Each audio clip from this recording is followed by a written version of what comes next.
আসসালামু আলাইকুম। প্রিয় দর্শক, অন্য মঞ্চের আলাপ চাইতায় আপনাদের সকলকে আমন্ত্রণ জানাচ্ছি। সুপ্রিয় দর্শক শ্রোতা মণ্ডলী, আপনারা এই মুহূর্তে আমাকে যে যেখান থেকে শুনছেন আর পরবর্তী যে যেখান থেকে শুনবেন, আপনাদের সকলকে জানাই আমি আমার প্রাণঢালা অভিনন্দন এবং শুভেচ্ছা। তো আপনারা এতক্ষণ ব্যানার এবং হেডলাইন দেখে হয়তো চিন্তা করছেন, হঠাৎ কি বললাম ত্রিপুরা দিয়ে ভারতের অ্যাকশন শুরু। জি, এবার ত্রিপুরা দিয়েই ভারতের অ্যাকশন শুরু। আমরা অনেকেই অনেকভাবে বলছিলাম ভারত কি করছে, ভারত কিছু করছে না, এই করছে না, সেই করছে না, ব্যাপক বলছিলাম। কিন্তু ভারত একটা বৃহৎ রাষ্ট্র, আর একটা রাষ্ট্র আর একটা রাষ্ট্রের বিরুদ্ধে সরাসরি যুদ্ধে যায় না, তার আগে যে কিছু সিস্টেমেটিক ওয়েতে আগাইতে হয়। যেমন আপনাদের একটা কথা বলি, এই যে এক্সাম্পল একদম এখন নর্মাল, যে ভেনিজুয়েলার এই কাহিনীটা দেখেন, বাংলাদেশের শেখ হাসিনার কাহিনীটা দেখেন। ভেনিজুয়েলার এই হুগো চেভেজকে ধরার আগে সেখানে নোবেল দিয়েছিলেন, জাস্ট 1 মাস আগে একজনকে নোবেল দিয়েছেন যার নাম কি মাচো দা নাকি, আল্লাহ মাবুদ জানে তার নাম, আমি উচ্চারণ করতে পারি না ভাই। তারে নোবেল দিয়ে সারা ওয়ার্ল্ড ওয়াইড এমনভাবে তুলে দিলেন যে তিনি বিশাল একজন লোক। এরপরে এনারে ধরে নিয়ে গেলেন, মানে ওনারাই না বসাবেন, নোবেলের শেষ হবে। এর আগে মায়ানমারের সেই নেত্রী আং সাং সুচি, তাকেও সে। আবার এদিকে আমাদের ডাক্তার ইউনূসকে দেখেন, গত প্রায় 10-12 বছর ধরে উনি নোবেল পাওয়ার পর থেকে এমনভাবে ইন্টারন্যাশনালি, দেশি ইন্টারন্যাশনাল মিডিয়া এমনভাবে হাইলাইট করছে যে উনি ছাড়া পৃথিবীতে আর কেউ নাই, বাংলাদেশের একমাত্র ভালো বুদ্ধিজীবী, এই সেই ডাক্তার ইউনূস ছাড়া কেউ নাই। সুতরাং যখন এই গণ আন্দোলন বা সন্ত্রাসী কর্মকাণ্ডটা ঘটাইলেন, ঘটানোর পরে আপনি আমি কি চিন্তা করছি জানেন, যারে চলো চলো আমরা ডাক্তার ইউনূসকে আনি না ভাই। আমি আর আপনি ডাক্তার ইউনূসকে আনি নাই, ডাক্তার ইউনূসকে আনাইছি কিন্তু আমেরিকান ডিপ স্টেট।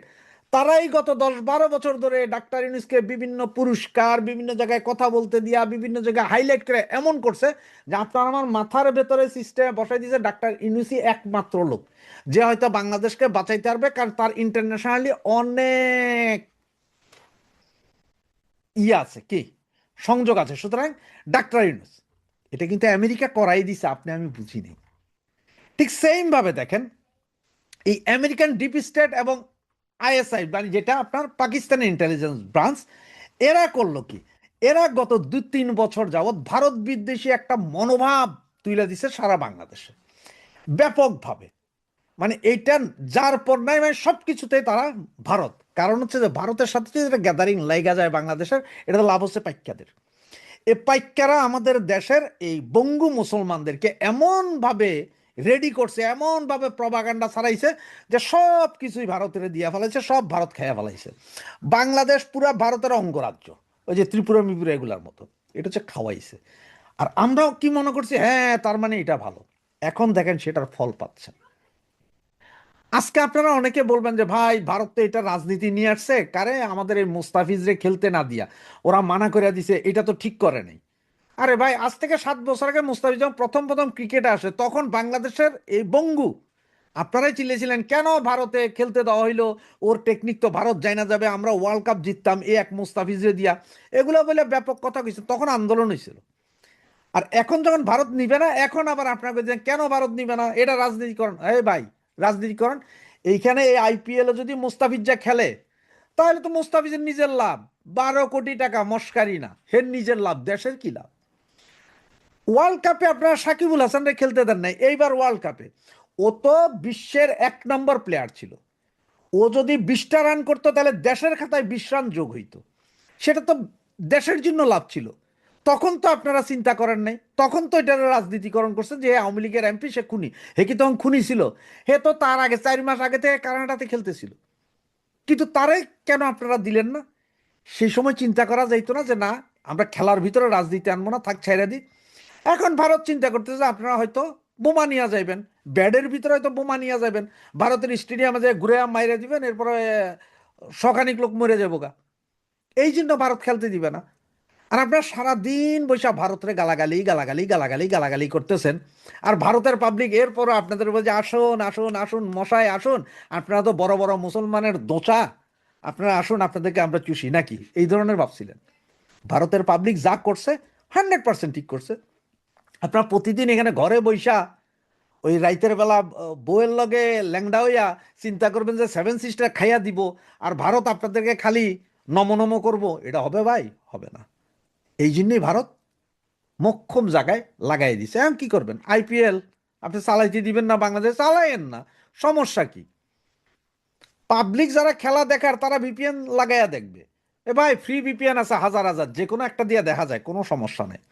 ওয়ার্ল্ড কাপে আপনারা যাইবেন না, আপনারা শ্রীলঙ্কাতে চাইবেন, এমন আছে যে হয়তো ভারত কইব যে যাও যাও যাও শ্রীলঙ্কাতে যাই খেলা, অসুবিধা কি আছে? আপনি এখানে যাই খেলেন, আপনার খেলা ভারতীয় কোনো টিভি সম্প্রচার করবো না, ইন্টারন্যাশনালি অন্যান্য মিডিয়াও সম্প্রচার করবো না। আপনি পারলে শ্রীলঙ্কা থেকে যায় করেন। অবশ্য আপনার এটা একটা ভালো টেকনিক যে ভারতে খেলবেন না, কারণ বহুত বাঙালি বঙ্গুরা ভিসা লইয়া তো যাইতে পারে, কারণ সন্ত্রাসীরা যাইতে পারে না। এটা হচ্ছে মূল। তো এখন এই সেই কথায় যে ভারত কিভাবে আক্রমণ শুরু করলেন। দেখ, গত কিছুদিন আগে মানে গত বছরের সম্ভবত মাঝামাঝি সময়ে আপনার সিলেট দিয়ে যে বর্ডারটা আছে সেই বর্ডারে রাত্রিকালীন একটা কারফিউ জারি করেছিল, সেটা এখনো বলবৎ।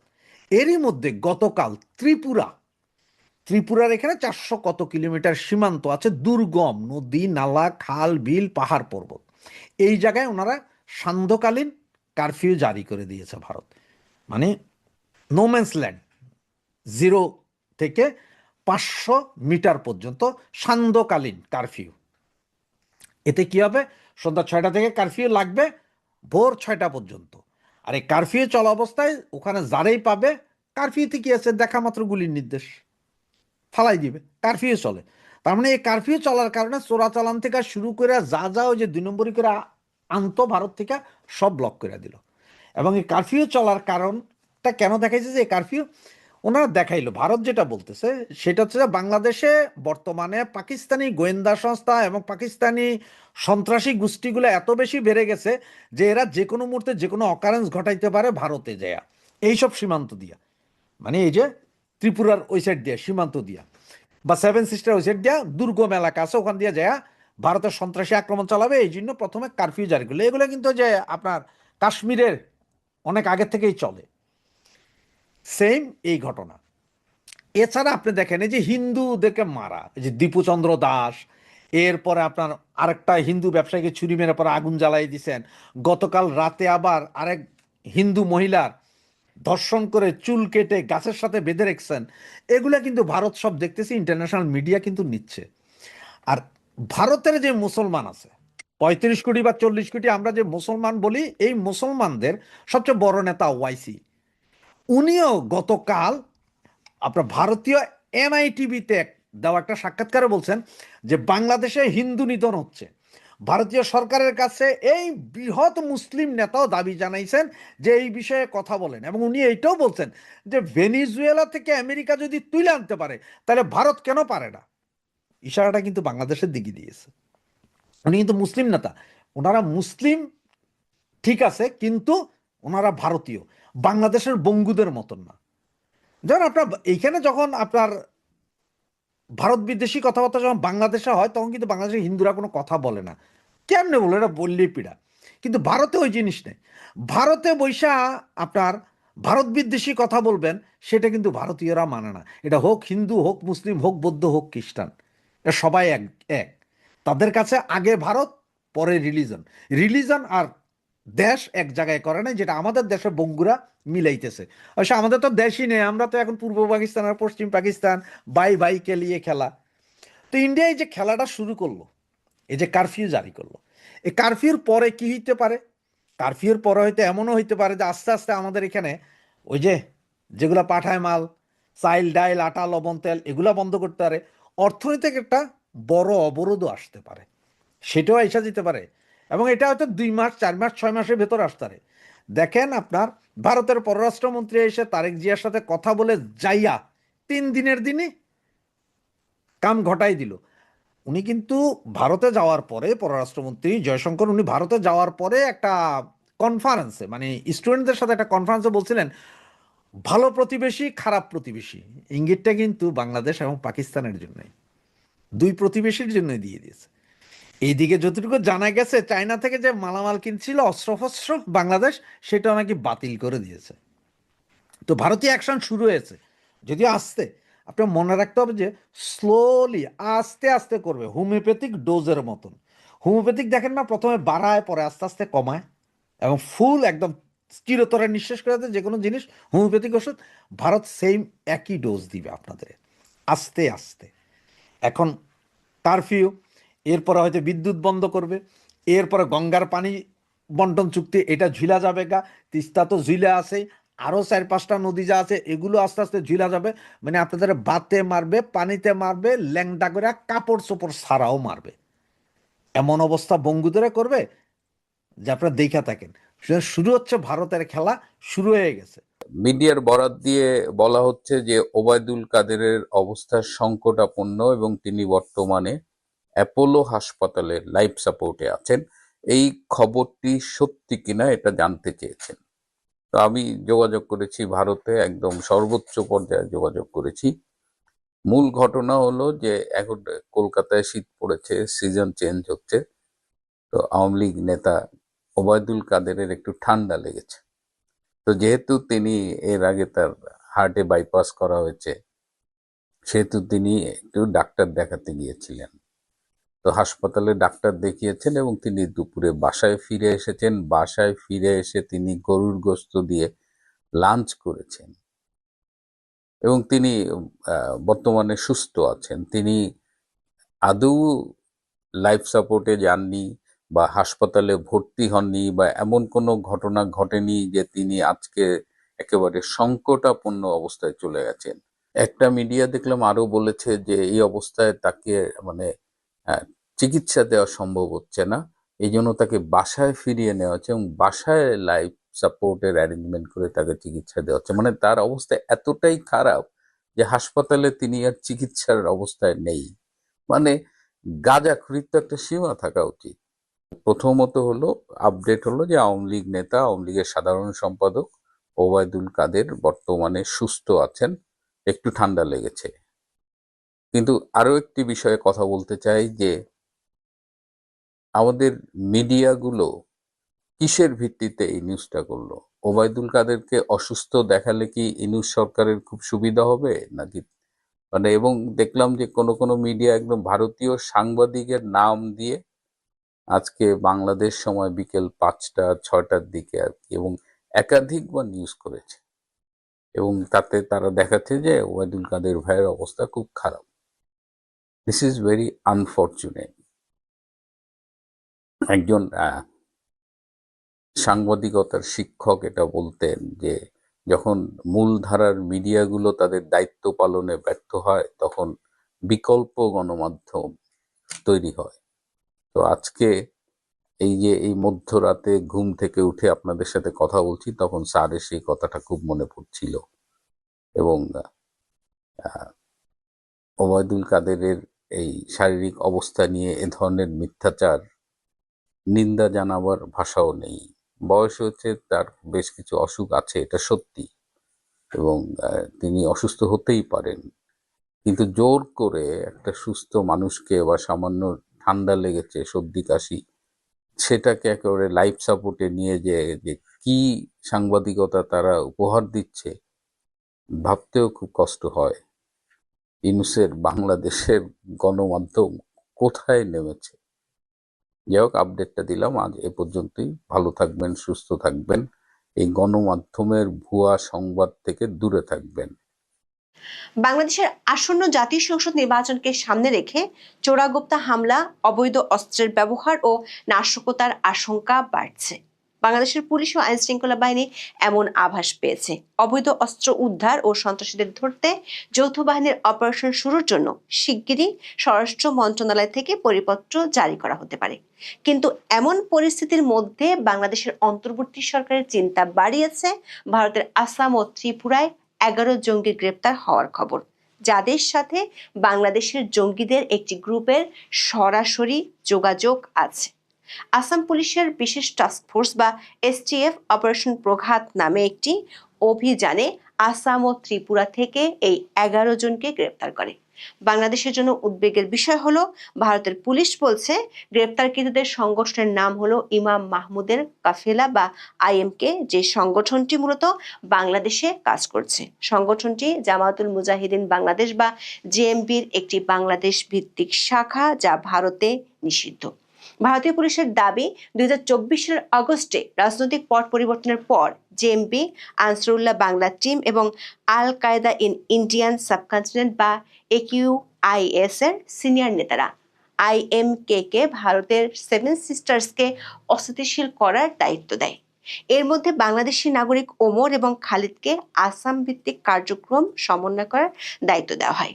সূত্রগুলো বলছে, আসাম পুলিশের রিপোর্ট কূটনৈতিক চ্যানেলে বাংলাদেশের অন্তর্বর্তী সরকারের কাছে পাঠিয়ে দেওয়া হয়েছে, যাতে IMK এর বাংলাদেশি সদস্যদের বিরুদ্ধে ব্যবস্থা নেওয়া হয়। কিন্তু প্রশ্ন হলো, 16 মাস আগে জেল থেকে পালানো জঙ্গিদের যেখানে ধরতে পারছে না, থানা থেকে লুট হওয়া অস্ত্রগুলো উদ্ধার করতে পারছে না, সেখানে IMK এর সদস্যদের ধরতে কতটুকু সফল হবে সরকার? একাধিক সূত্র বলছে, বাংলাদেশের পক্ষ থেকে এতদিন ভারত বিরোধী জঙ্গি গোষ্ঠীর তৎপরতার কথা অস্বীকার করা হয়েছে, কিন্তু IMK এর সদস্যদের গ্রেপ্তার হওয়া এবং তাদের সাথে বাংলাদেশিদের লিঙ্ক খুঁজে পাওয়ার পর দুই দেশের সম্পর্ক এবং আঞ্চলিক স্থিতিশীলতার বিষয়ে নতুন করে যদি এবং কিন্তু যোগ হতে পারে। 2023 সালের 15ই আগস্ট BBC বাংলার একটি খবরের শিরোনাম ছিল, নতুন জঙ্গি দল ইমাম মাহমুদের কাফেলা সম্পর্কে যা জানা যাচ্ছে। তার 3 দিন আগে দৈনিক প্রথম আলোর একটি খবরের শিরোনাম ছিল, ইমাম মাহমুদের কাফেলার সদস্যরা কুলাউড়ায় স্থায়ী আস্তানা গেড়েছিলেন। দৈনিক প্রথম আলোর ওই খবরে বলা হয়, ইমাম মাহমুদের কাফেলা বা IMK নামের নতুন একটি জঙ্গি সংগঠনের সদস্যরা মৌলভীবাজারের কুলাউড়া উপজেলার নির্জন এলাকায় স্থায়ীভাবে আস্তানা গেড়ে প্রশিক্ষণের প্রস্তুতি নিচ্ছিলেন। সেখানে বিস্ফোরক, প্রশিক্ষণ সামগ্রী, জিহাদি বইয়ের পাশাপাশি খাদ্যদ্রব্য সহ নিত্য প্রয়োজনীয় সব সামগ্রী মজুত করেছিলেন। ওই আস্তানা থেকে 10 জনকে আটক করা হয়েছিল। BBC বাংলা খবরে বলা হয়েছিল, ওই সময় পুলিশ IMK এর মোট 17 জনকে আটক করেছিল। এই ইমাম মাহমুদের কাফেলা বা IMK নিয়ে এবার খবর হলো ভারতীয় গণমাধ্যমে। ভারতীয় একাধিক গণমাধ্যমের খবরে বলা হয়েছে, গত 29শে ডিসেম্বর দিবাগত রাতে আসাম পুলিশের বিশেষ টাস্কফোর্স বা STF Guwahati police commissioner Partha Sarathi মহন্তর নেতৃত্বে অপারেশন প্রঘাত পরিচালনা করে। পার্থ সারথী বলেছেন, এই অপারেশন প্রঘাত ছিল মাসের পর মাস ধরে চালানো গোয়েন্দা নজরদারির ফল। গোয়েন্দা তথ্যের ভিত্তিতে চালানো এই অভিযানে আসামের 4টি জেলা বাক্সা, বরপেটা, চিরাং ও দরং এবং ত্রিপুরার পশ্চিম ত্রিপুরা জেলা থেকে মোট 11 জনকে গ্রেপ্তার করা হয়। এরা সবাই তথাকথিত ইমাম মাহমুদের কাফেলা বা IMK এর সক্রিয় সদস্য। গ্রেপ্তারকৃত 11 জনের মধ্যে 10 জনই আসামের এবং 1 জন ত্রিপুরার। আসাম পুলিশের ভাষ্যমতে, এই ব্যক্তিরা ইমাম মাহমুদের কাফেলার ভারতীয় মডিউলের মূল চালিকা শক্তি। গ্রেপ্তারকৃতদের মধ্যে বরপেটা রোডের নাজিমুদ্দিন ওরফে নাজিমুদ্দিনকে এই মডিউলের প্রধান হিসেবে শনাক্ত করা হয়েছে। ভারতীয় পুলিশ দাবি করেছে, এই উগ্রপন্থীরা সরাসরি বাংলাদেশ ভিত্তিক হ্যান্ডলারদের নির্দেশে কাজ করেছিল এবং তাদের প্রধান লক্ষ্য ছিল উত্তর পূর্ব ভারতে অস্থিতিশীলতা তৈরি করা। ভারতীয় পুলিশের আরেকটি ভয়ঙ্কর অভিযোগ হলো, এদের মধ্যে অনেকে বৈধ পাসপোর্ট ব্যবহার করে বাংলাদেশে গিয়ে বোমা তৈরির প্রশিক্ষণ নিয়ে এসেছে। প্রশ্ন হলো, এই ইমাম মাহমুদের কাফেলা বা IMK আসলে কি? তারা কোথা থেকেই বা এলো? জানা গেছে, এই সংগঠনের প্রতিষ্ঠাতা হলেন জুয়েল মাহমুদ, যিনি ইমাম মাহমুদ হাবিবুল্লাহ নামেও পরিচিত। হাবিবুল্লাহ একসময় নিষিদ্ধ সংগঠন JMB এর গুরুত্বপূর্ণ সদস্য ছিলেন। 2018 সালে তিনি IMK গঠন করেন একটি দীর্ঘমেয়াদী লক্ষ্য নিয়ে। এই সংগঠনটির নাম কেন কাফেলা? কাফেলা মানে হলো কাফেলা বা মিছিল। তারা নিজেদের একটি দীর্ঘ ধর্মীয় যুদ্ধের যাত্রী হিসেবে তুলে ধরে। বাংলাদেশে 2023 সালের আগস্টে এই সংগঠনের 10 জন সদস্যকে প্রথম গ্রেপ্তার করা হয়েছিল মৌলভীবাজার থেকে। এরপর থেকে তারা কিছুটা নিষ্ক্রিয় থাকলেও 2024 সালের আগস্টের পর বাংলাদেশের কারাগার থেকে অনেক জঙ্গি মুক্তি পাওয়ার পর বা পালিয়ে যাওয়ার পর IMK নতুন জীবনী শক্তি পায় বলে ধারণা করা হচ্ছে। এরা মূলত সংঘবদ্ধ হয়েছে এনক্রিপ্টেড সোশ্যাল মিডিয়া প্ল্যাটফর্মের মাধ্যমে। পূর্ব আকাশ শিরোনামের এমন একটি গ্রুপ একটি প্রধান যোগাযোগ এবং নিয়োগ প্ল্যাটফর্ম হিসেবে কাজ করছিল। আসাম, পশ্চিমবঙ্গ ও ত্রিপুরায় থাকা ব্যক্তিদের নিয়োগ, আর্থিকভাবে সংগঠিত করা এবং সংগঠনের সাথে যুক্ত করা হয়েছিল, যার মধ্যে ভারতীয় পাসপোর্টধারী যাদের আগে বাংলাদেশ সফর করার অভিজ্ঞতা আছে। ভারতীয় সংবাদ মাধ্যমে বলা হয়, IMK গাজিয়াতুল হিন্দ ব্যানারে পরিচালিত ডেডিকেটেড ওয়েবসাইট এবং সোশ্যাল মিডিয়া অ্যাকাউন্ট সহ ডিজিটাল প্ল্যাটফর্মের মাধ্যমে প্রচার কাজ চালানোর তথ্য জানা গেছে। প্রশ্ন হলো বাংলাদেশের নাম কেন আসছে? বিশেষ করে ভারতীয় পুলিশ দাবি করছে এই সংগঠনের মূল ঘাঁটি বাংলাদেশে, মানে তাদের সদর দপ্তর, তাদের অর্থায়ন এবং তাদের শীর্ষ নেতৃত্ব সবই বাংলাদেশ ভিত্তিক। কূটনৈতিক সূত্রগুলোর দাবি বাংলাদেশের সাম্প্রতিক রেজিম চেঞ্জ বা ক্ষমতা বদলের পর সেখানকার নিরাপত্তা ব্যবস্থার যে শিথিলতা দেখা গেছে তাকে ঢাল হিসেবে ব্যবহার করছে আইএমকে। বাংলাদেশে যদি উগ্রবাদীরা নিরাপদ আশ্রয় পায় তবে তার সরাসরি প্রভাব ভারতের 7 সিস্টার্স রাজ্যগুলোতে পড়বে, এটাই হলো ভারত সরকারের মূল দুশ্চিন্তা। দর্শক, এই অভিযানটি যখন হয়েছে তার আগে কয়েকদিন ধরে বাংলাদেশে ইনকিলাব মঞ্চের আহ্বায়ক ওসমান হাদির হত্যাকাণ্ডকে কেন্দ্র করে ভারত বিরোধী প্রচার বেশ বেগ পায়। আবার লক্ষণীয় বিষয় হলো 29শে ডিসেম্বর দিবাগত রাতে আসাম পুলিশ অভিযান চালায়, তার পরদিন ভোরে বাংলাদেশ সরকার দিল্লি থেকে দেশটির হাই কমিশনারকে ঢাকায় জরুরি তলব করে। তার একদিন পর ভারতের পররাষ্ট্রমন্ত্রী এস জয়শঙ্কর বাংলাদেশের সাবেক প্রধানমন্ত্রী খালেদা জিয়ার শেষকৃত্যে যোগ দিতে ঢাকায় যান। দিল্লিতে ফিরে তিনি যে বার্তা দেন সেখানেও ছিল সন্ত্রাসবাদ ও ভারতীয় সীমান্তের নিরাপত্তার কথা। তিনি চেন্নাই একটি অনুষ্ঠানে বলেন, সন্ত্রাসবাদ এবং সহযোগিতা একসাথে চলতে পারে না। দর্শক, ভারতের উত্তর পূর্বাঞ্চল বা 7 সিস্টার্স দিল্লির জন্য সব সময় একটি স্পর্শকাতর এলাকা, বিশেষ করে শিলিগুড়ি করিডোর বা চিকেন স্নেক, যা ভারতকে উত্তর পূর্বাঞ্চলের সাথে যুক্ত করে। তার নিরাপত্তা নিয়ে বাংলাদেশের রাজনৈতিক পট পরিবর্তনের পর থেকেই ভারতকে চিন্তিত হতে দেখা গেছে। গত কয়েক মাসে ভারতের পক্ষ থেকে ঢাকাকে বেশ কয়েকবার এ নিয়ে বার্তাও দেওয়া হয়েছে। কয়েক মাস আগে ভারতীয় সামরিক গোয়েন্দা দল বাংলাদেশে এসে বৈঠক করার খবর গণমাধ্যমে প্রকাশিত হয়েছে। কূটনৈতিক সূত্রগুলো বলছে আইএমকে এই 11 সদস্য এবং বাংলাদেশে তাদের নেতাদের ব্যাপারে ইতিমধ্যে ভারত সরকার কূটনৈতিক চ্যানেলে বাংলাদেশের সংশ্লিষ্ট কর্তৃপক্ষগুলোকে জানিয়েছে। কিন্তু বাংলাদেশ সরকারের জন্য বিষয়টি এই মুহূর্তে হয়ে দাঁড়িয়েছে গোদের উপর বিষ ফোড়ার মতো। কারণ গত 16 মাসের ধারাবাহিকতায় অন্তর্বর্তী সরকারের আমলে আইন শৃঙ্খলা পরিস্থিতির যে সঙ্গীন অবস্থা, তাতে নির্বাচনের আগে অধ্যাপক ইউনূস প্রশাসনের ঘুম হারাম হওয়ার জোগাড়। এর মধ্যে ভারত থেকে প্রমাণ সহ জঙ্গি তৎপরতার তথ্য নতুন চিন্তা বাড়াচ্ছে। গত 14ই ডিসেম্বর দৈনিক প্রথম আলোর খবরের শিরোনাম ছিল, নির্বাচনকে ঘিরে গুপ্ত হামলা ও অবৈধ অস্ত্র নিয়ে শঙ্কায় আছে আইন শৃঙ্খলা বাহিনী। পাশাপাশি যানবাহন এবং নির্বাচনী কাজে ব্যবহৃত হওয়া স্থাপনায় অগ্নিসংযোগ করে আতঙ্ক তৈরির চেষ্টাও হতে পারে, এমন আভাসও পেয়েছে পুলিশ। আইন শৃঙ্খলা রক্ষাকারী বাহিনীগুলোর পক্ষ থেকে মাঠ পর্যায়ের সদস্যদের এমন বার্তা দেওয়া হয়েছে। আবার মাঠ পর্যায় থেকেও ঊর্ধ্বতন কর্মকর্তাদের কাছে এমন আশঙ্কার কথা জানানো হয়েছে। পুলিশ ও স্বরাষ্ট্র মন্ত্রণালয়ের মাথা ব্যথা হলো 2024 সালের আগস্টে জেল পলাতক জঙ্গি ও সন্ত্রাসীরা আর থানা থেকে লুট হওয়া অস্ত্রগুলো নিয়ে।